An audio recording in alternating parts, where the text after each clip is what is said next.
Howdy folks, welcome to Bullish on Farming.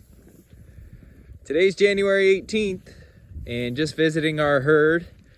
Haven't posted a cow video in a while. Posted a video a couple days ago about the pigs we have on the farm, and well, I think before that it was like 5 months since I posted a video. Anyways, we're back.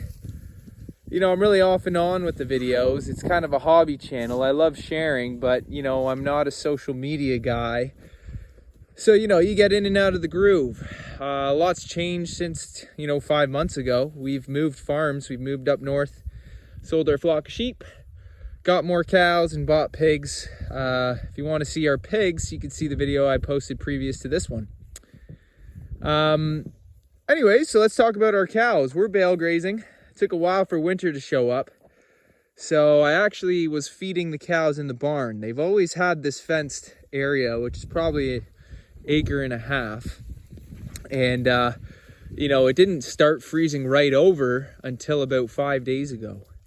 And so I would actually have their bales set up with some head gates, feeder gates, and they'd go inside to eat, but they'd come out here, and of course there was grass to graze before the snow came over.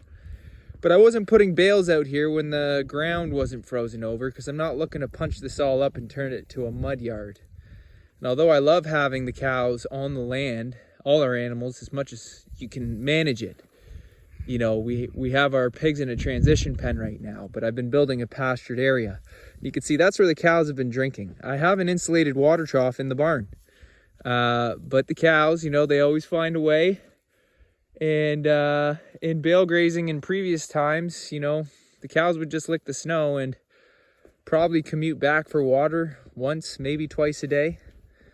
And that's what I love about bale grazing here is, they graze the bales down and then you get the residue on the ground, and the cows, consume the hay residue and they get moisture from the snow. And, cows will know to lick snow anyways, but if you keep them cooped up in a barn all winter and then turn them out to a field, they'll just be standing around.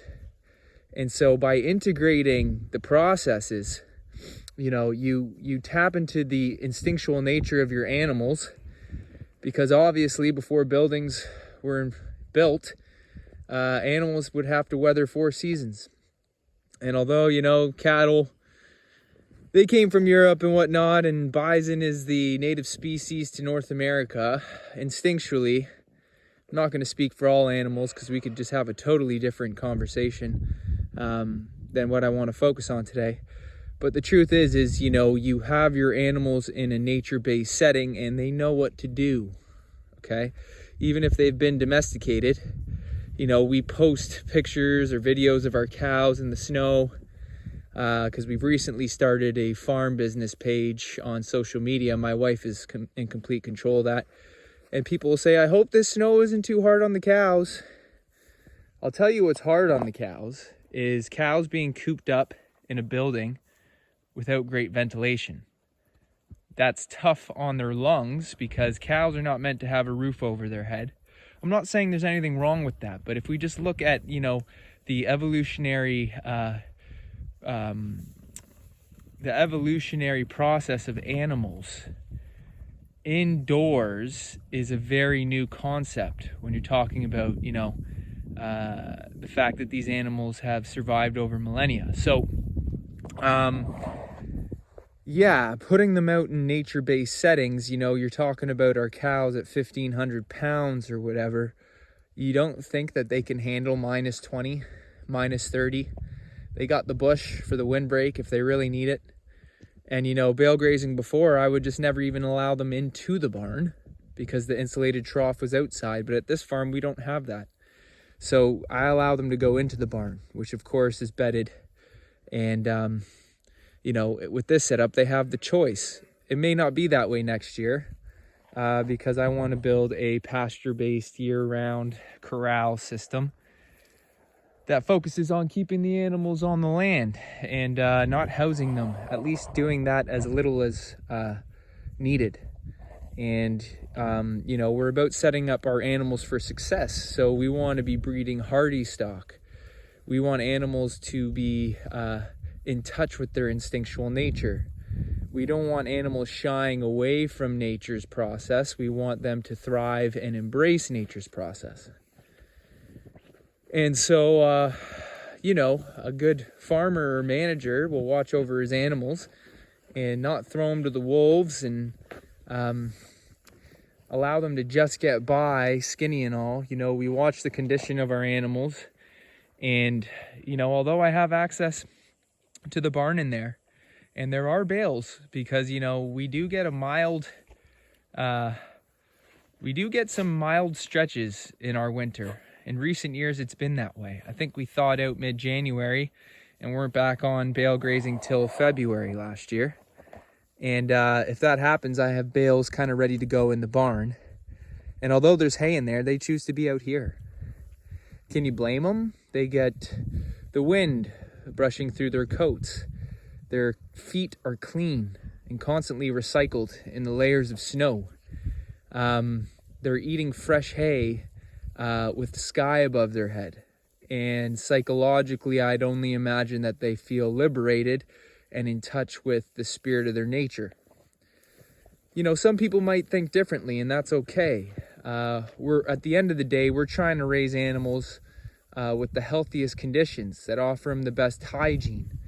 And although you can have them in a barn and muck out that barn, however often you do, I believe that nature already has it figured out in the sense where the cows are meant to be pooing on the land. I mean, they have so many manure droppings that there's no way they were meant to be in a confined space where you were supposed to burn diesel and use heavy machinery to clean it out. Nature just didn't design it that way. And so I'm not going to say it should be that way or it shouldn't, but we want to work with the wheel and not reinvent it. If it worked for thousands of years, then that's good enough for me. So how can we design our management around that process and do good for the land and the animals? Well, that's what we're trying to do each and every single day. And I'd just like to say, God bless everybody, but God bless all farmers, because we're all doing the best we can. And even if farmers just look at their animals as meat, I've met many farmers. If anyone takes joy in their work and likes doing a good job, they're going to do the best job they can for those animals, whatever concept it is that kind of contextualizes that relationship and process for them. Some people feel really good keeping animals inside, and that's fair. I feel really good when animals are outside, and I have a passion and enthusiasm for giving that type of life to the animals. And the byproduct just so happens to be healthy meat. We are grass finished, grass fed 100%, no grain in these animals. And so it only kind of aligns with the philosophy of eating grass if the animals have access to the land where grass grows, even if there's layers of snow. If you have a field stockpiled, the cows will graze. Why? Because they need to get through the year. Do you think they just starve themselves? When they have to start making decisions that has to do with their survival, you'd be surprised how smart these animals are. And it's not an intellectual cleverness.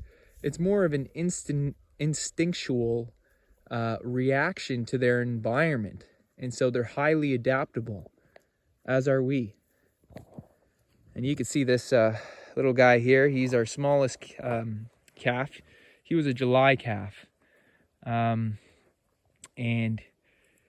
he's got a shaggy coat for the winter, but he's definitely the smallest out of the group. We've got 4 steer calves. I mean, yearlings now. They were March calves. Heifer. I think we've got 2 heifers in these groups and 4 steer.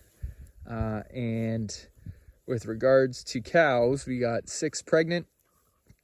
And we may add some pregnant mums at the end of the winter. I just have enough hay. Well, I'm feeling out the hay. I don't want to buy more hay to feed the cows over the winter. I'm going to see how far I can get, and the way it looks, you know, because I do feed the pigs hay, and I just throw one of these 800-pound bales in with them, and that has to do a lot with their nutrition. And so, you know, I don't want to go buying another wagon load of hay when I can just buy pregnant mums and turn them out to pasture shortly thereafter. So as you can see, they're all happy, munching down and chomping, living a cow's life. So anyways, folks, I'd like to say thanks for stopping by, and God bless you all. I'll see you on the next one.